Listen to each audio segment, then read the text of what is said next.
गरेश्वराव बिहु फराफारिनि थाखाय फोरोंगिरि फोरोंथाय हाबाफारिया दिनैनिफ्राय जागायबाय।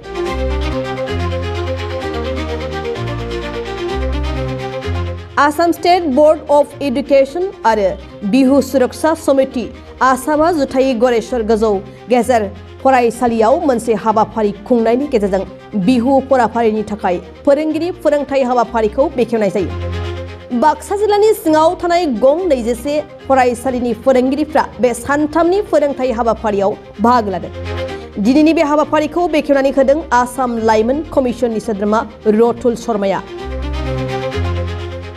আমাৰ অসম চৰকাৰৰ তৰফৰ পৰা বিশেষকৈ বিহু সুৰক্ষা সমিতি অসমেও বহুদিন ধৰি এটা তেখেতসকলে ইয়াত উত্থাপন কৰি অহা সমস্যা যিটো আচলতে মাননীয় মুখ্যমন্ত্ৰী মহোদয় ডক্টৰ হিমন্ত বিশ্ব শৰ্মা ডাঙৰীয়াই বিগত সময়ছোৱাত অসমৰ কৃষ্টি সংস্কৃতি আমাৰ ৰীতি নীতিসমূহক আগুৱাই লৈ যোৱাৰ লগতে বিশ্বৰ দৰবাৰত প্ৰতিষ্ঠিত কৰাৰ কাম তেখেতে কৰি আহিছে আৰু তাৰ ফলশ্ৰুতিতে আমি যোৱা 2023 বৰ্ষত আমাৰ বিহুক আমি একেলগে সৰু সজাইত 11,298 গৰাকী বিহুৱতীৰ নৃত্য প্ৰদৰ্শনৰ জৰিয়তে আমাৰ গিনিজ বুক অফ ৱৰ্ল্ড ৰেকৰ্ডত স্থান পাবলৈ সক্ষম হৈছিল।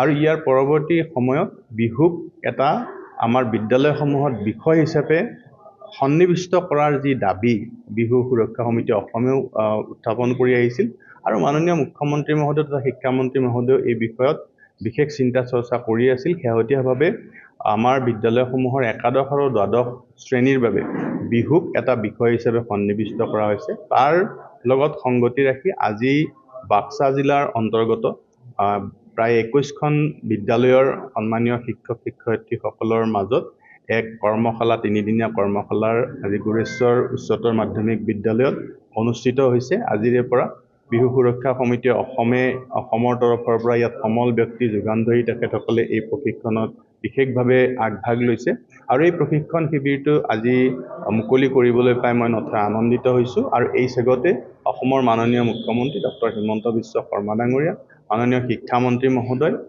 তথা বিহু সুৰক্ষা সমিতি অসমৰো আমাৰ কাৰ্যকৰ্তাসকলক বিষয়ববীয়াসকলক মই অন্তৰৰ নিভৃত কোণৰ পৰা ধন্যবাদ আৰু কৃতজ্ঞতা জ্ঞাপন কৰিছোঁ।